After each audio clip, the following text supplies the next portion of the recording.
Hi, I'm Bob Vila. Welcome home again to a brand new season of programs, this time coming to you from the streets of New York City. Brooklyn, to be specific, and an area known as Dumbo, down under the Manhattan Bridge overpass. We'll be giving you a close look at the neighborhood today, learning a little bit about the history of the area, and checking out the building that we're contemplating totally rehabbing. Stick around. It's good to have you home again.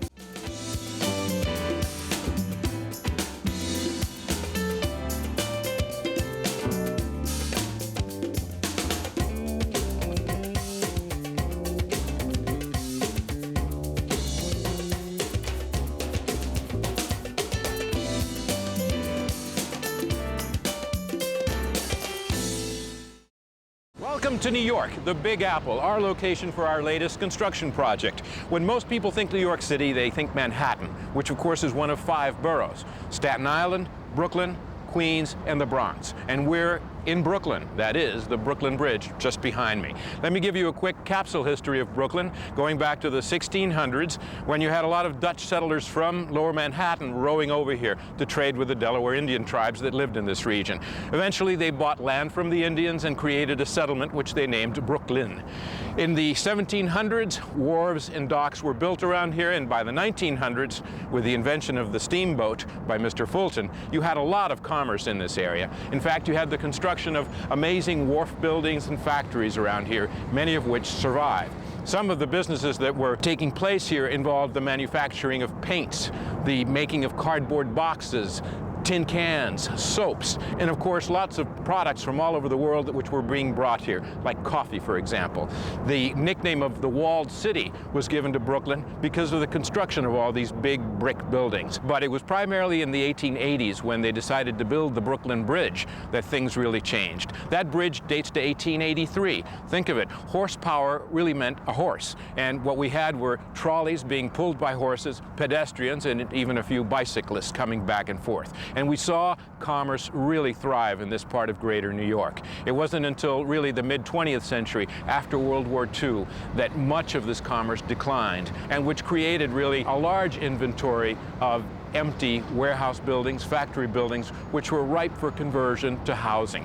20 years ago is when you first started seeing some of the urban pioneers coming over to Brooklyn, to this particular area, which today is called Dumbo, down under the Manhattan Bridge overpass. We've got many bridges that connect Manhattan to Brooklyn, and the 2 southerly bridges are the Brooklyn Bridge and the Manhattan Bridge. But let's get closer to Water Street to have a good look at our little property. The Dumbo neighborhood today is probably one of the most exciting areas anywhere in greater New York. You've got young people, artists moving into lofts all over the place. I'm walking on our street, which is Water Street. It dates back a couple of centuries, and it originally led down to the river to Fulton's ferryboat wharf. But right now, let's meet a new member of the crew, my son Christopher, who's joining us as clerk of the works. Hi, Chris. Hi. How are you? Good. Now, you looked at a lot of buildings in Dumbo before we decided on this one, right? Yeah, well, we looked at several buildings in the Waterfront area, Dumbo, Vinegar Hill. The problem that we had was that many of the buildings here are enormous, 50, 100,000 square feet, because they were all initially made for huge, heavy industry. And they're perfect conversion candidates for organizations like Dave Wallentis. Dave Wallentis and Two Trees Management. Yeah. They've done some large conversions in the area. Yeah. Obviously, we wanted to do something much smaller. Right, and so here we are. Here we go. What Exactly. do you think, though? Well, it's shot. Yeah. Yeah. There's not a single aspect of this building that would pass code in New York City today. The facade is entirely in disrepair. Yeah. It would absolutely have to be torn down. Well, it can be restored, though, because I know that the buildings across the street are similar vintage, mid-19th century. Right. Well, that building actually is a before and after of this one. This building and that building were built around the same time, and that's been totally repaired and is eventually what this is going to look like. Right. And what we have here is an interesting commercial facade. It's probably 1850s. Right. It's got cast iron window elements. The lintels and the aprons are actually cast iron. And it's got a shaftway on one side where there's an elevator, because the commercial use of the property involved initially a pepper factory. A pepper factory. Right. Let's go in and take a closer look.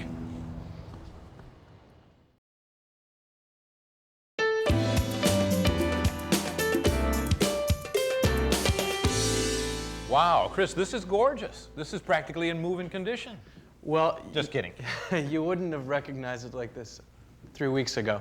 We've actually spent the last 2 weeks emptying this place out of 40 years worth of garbage. So this was really a storage space for a long time. This has been used as a storage space ever since it ceased to be a pepper factory. Okay. So you had every sort of garbage stacked to the ceilings in here. Yeah. And it's really only the last few weeks that we've gotten it all cleared out so that we could see what we had to work with. Now, the structure is about as basic as it gets. I mean, you can look at everything and you can see exactly how it's held together. You've got these oversized posts and beams and rafters. They're overlapping over here. Right. But what it really indicates is that it was built to hold a lot of weight. This is a very utilitarian building. It was Right. built to take huge amounts of weight from the top and bring them down to the bottom. Well, and plus, you know, it was rated for machinery, I suppose, and there's still some remnants of some of that. Look at the masonry wall over here. The structural brick wall is relieved every once in a while by a wooden plank. And then everything was whitewashed, probably because they were in the food business here, right? Yeah, that might have been it, because this would have been where the offices were as well. People would have been coming in and out of here, so you wanted as clean of an appearance as possible. Elevator? That was an elevator at one point. The machinery is still there up on the roof. Okay. It's been out of service for some time. But it's ancient. So, It's ancient. It's ancient. It's original. So at some point it was block and pulley, and they were using maybe like a big horsepower. dumbwaiter. Exactly, to get all of this bulk up to the top floor. So big sacks of pepper up to the top. They Up to the grind top, it. They process ground, it. exactly. They use hoppers and pipes and things like that to distribute it And to then get shot it to down different through places. here, and it was packaged down here, and stored and shipped out. Very interesting. What's the basement like? The basement is a nightmare. You don't want to go there now. You don't want to go there now. The rats are still in residence? There's still some vermin down there, and we've got a little bit more work to do. So Let's another look at time. the second floor then. Okay. Oh, wow. Now, this is starting to look industrial, isn't it? Very much so. Yeah, with all these different weird things coming out of the ceilings. This is a wooden It's a wooden chute. chute. That's You what got it is. these Yeah. you got these throughout each floor. Yeah. And then over here, you've got some sort of Another metal is a steel hopper, and above us you'll see the grinding operation. So I think this is where the rougher. so they really took advantage of gravity to distribute the raw material throughout here. Absolutely. And the tin ceiling, you probably figure this was maybe a little office corner. Yeah, this might have been another little office corner. You keep things a little bit neater over here. There's a ghost of a window here. Right. Well, this is where we see how this building was one of the first on the block. You see the ghosts of windows on each side. And as these buildings were built up around it, they had to close things off. The Empire Stores next door date from 1869. Right. So This predates 1869. that, exactly. Yeah. And there's still some machinery left over on this side. Right. Now, the wheels indicate that they would have had leather straps operating the whole thing. Exactly. And I'm not sure what the energy source would have been, but maybe a steam engine someplace. Could have been a steam engine. We've got some evidence of that This type of this equipment might in have the been basement. some sort of a grinder. Yep. All right, let's look at the next floor. Boy, this is never ending. This stuff is all over the building, huh? Just keeps going. What do you suppose this is? This is another one of the original sifters. As we're on the top floor, so you had, not the top floor, but you had a lot of So the this bulk is probably activity here. really mid-19th century or something. All wooden box with some sort of blade contraption in Exactly. here. This is pretty original to the They building, I won't think. turn. But you would fill this up with peppercorns or whatever Exactly. you're Sort sifting. them, and then it would get Yeah. passed on. And then there's more hoppers over there, and there's holes in the floor, square cut holes. Exactly. This was the Everywhere you busiest of the go. floors. You had a lot of the heavy equipment up here. Yeah. A lot of the heavy action. So all the raw material would come up in the elevator, get processed, sifted through Exactly. here. This is like the same as that, but probably a newer machine. This is It's a more in modern steel. machine. Yeah, and it's got doors on either end, but you can really see the size of the operation here. Fabulous. Now, what's the floor? I mean, we're on the third. We still have one We're on more the floor third floor. above. We've got the fourth floor above us, and the fourth floor is a very different story. It's missing most of its roof. We've got a big pigeon problem up there. Pigeon population. A large pigeon population, Yeah. exactly. We've also noticed that there were some squatters living on the fourth floor. Oh. The first time I went up there, we noticed a bathroom that had been installed. They'd sheetrocked the walls, and they'd ordered some window casings. So they were really trying to make a So somebody was trying to sincere make a effort. real penthouse upstairs. So Not just the pigeons. exactly, and it's probably happened within the last 5 years. Yeah. They're since gone, but the evidence is still there. Okay. But there's a lot of potential on that top floor. A lot of potential. It's not surrounded by the other buildings. So you could pop out some windows, get some more light in there. And there's a lot of ceiling height. You could have access to the roof or a roof deck. It's got direct access to the roof. So what we decided to do with that is still in debate. Now back here, Christopher, the ceiling height here is 8.5. It varies all over the building, but the footprint obviously is the same. Roughly 1,100 square feet per floor. What do you suppose the best adaptive reuse of the structure will be? At this point, we're thinking of putting in 3 about 1,100 square foot lofts on the top floors. So open plan apartments. Open plan lofts, maybe taking out some of the beams, but keeping the space roughly similar to what it is now. What about the ground floor and that basement we haven't toured? Well, the ground floor and the full basement, which is also the same footprint, is probably going to be turned into some sort of commercial space. We're thinking about a restaurant at this point or a bakery. This is going to be a fun project. Exactly.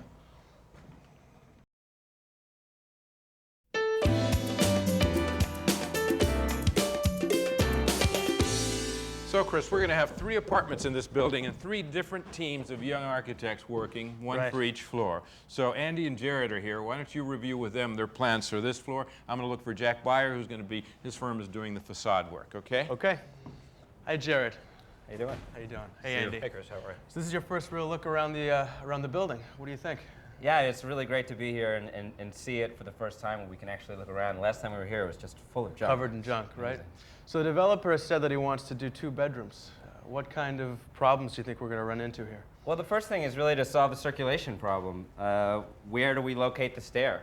And we expect that we would put a stair about here that would continue up to the upper floors and keep the upper part of the stair the way that it is now. So that'll eliminate all of these crazy stairways that are going up to the 4th floor.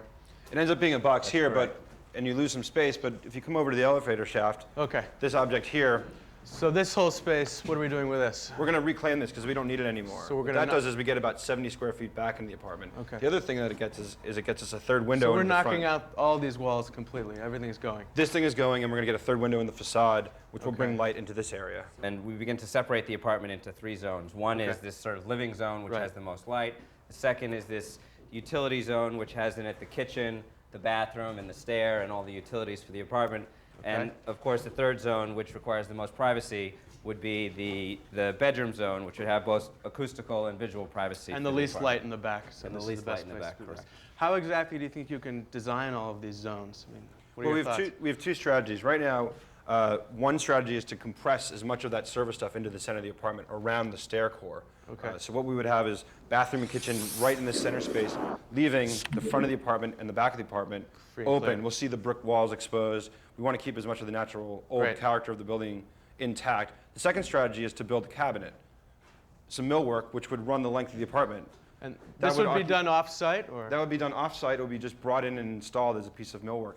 That would start here, run along a line, along these columns, all the way to the back of the apartment. Okay. That will consolidate all the things that are functional, kitchen, bathroom, closets, storage, into that piece. So everything's contained there. Right, and it'll leave the apartment exposed as is in its old condition, the perimeter walls. Interesting.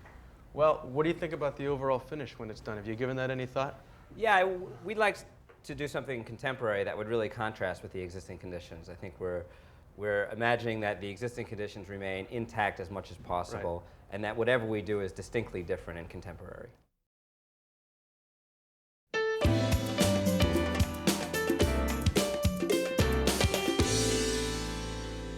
A lot of New York City's best-loved historic landmarks, like Grand Central Station and South Street Seaport, have recently had serious facelifts. The architectural firm of Beyer, Blinder, Bell was behind these and an eclectic mix of other projects. They'll be collaborating with us here in Dumbo. Let's meet Jack Beyer. Now, Jack, just contemplating remodeling something that's this far gone takes a lot of bravery, right? How do you deal with it? Well, the first thing you have to have is a brave client. Uh-huh. And then the second thing you have to do is realize that it's not just the building you have to worry about, it's how you get it through all the regulatory agencies, how you get it approved, and all the things that are under the surface structurally and mechanically. Right, so landmarks, preservation, all sorts of review. What happens first? Well, I would say the first thing, of course, is to come up with the ideas. Do the research on the history of the building, which we're working with Bill Higgins on. Right. And then once you have a basic idea, then you've got to go right to the landmarks commissions. And there are 2 that have jurisdiction over this project. First, the New York City Landmarks Commission, and secondly, the federal Department of the Interior regulations, which are administered by the state of New York. Right. So you had to satisfy both. In many time periods and many locations, this just would be a teardown. Oh, I would say that in New York City, no way. This is a town that definitely respects its landmarks. The landmarks designation has protected the city in many wonderful ways. Yeah. And not just aesthetically, I think economically it's been a fantastic thing for the city. For sure. Well, let's take a close look at some of your proposed changes to this facade. We've got a building that, well, we know was originally residential and then became a commercial building in the 19th century. When the building was changed from residential to commercial, two significant things happened. One, they added another floor. And secondly, they completely redid the ground floor. So the design and the nature of the conversion now that we're contemplating will not go back to the original residential use at all, or the residential look of the building. It will keep the building the way it is physically, but then transform it completely on the interior to a new residential use. And the exciting thing to watch here is that we're going to have 3 teams of young architects that work on the interior changes, and your firm, which has a lot of experience in historic restoration work, is really just concerned with the facade, That's the exterior. right. That's right. Run us through what you intend to do here. Well, the first thing you have to recognize is what a mess it really is. And this is a building disorderly and completely with a need of total repair is structurally sound. It is structurally sound, yeah. So we find that that is the most important thing to be sure about. Right. Even though there's some failures here and there with bricks and so forth, the building is stable. Right. So what we're going to do is in this sketch illustrates a few basic ideas. Number one, we're going to put back the windows in the same design that were there in the 1880s, which are 6/6 wood windows painted, and they will all be of the same general proportions, but the window sizes are actually slightly different. So that's number one. The second thing we will do is we will rebuild the entire first floor for 2 entrances and a show window. The entrance on the left will be for the new apartments on the upper floors. Okay. The entrance on the right will be for a retail store that will occupy the ground floor, and the window in the middle is a show window for it. Now, another idea, Yeah, that's my last which question. probably has a level of controversy to it, is to build an addition on the top set back 20 feet from the front of the building. So it will be very hard to see it from normal walking around and looking up from the sidewalk. Right. The Landmarks Commission has, in many instances, approved such an idea, but there's no assurance that they will necessarily approve it here. And the building is such that it is not a significant major landmark in the district. It's a contributory landmark, not a specifically designated one. It promises to be most exciting. Thank you very so much. much, Jack. Nice seeing you. Well, this is going to be one of the most ambitious projects I've been involved with in a long time. And we're out of time. Come home again next week when we'll be getting started with demolition and looking for clues to the history of this building with help from an architectural historian. Till then, I'm Bob Vila. It's great to have you home again.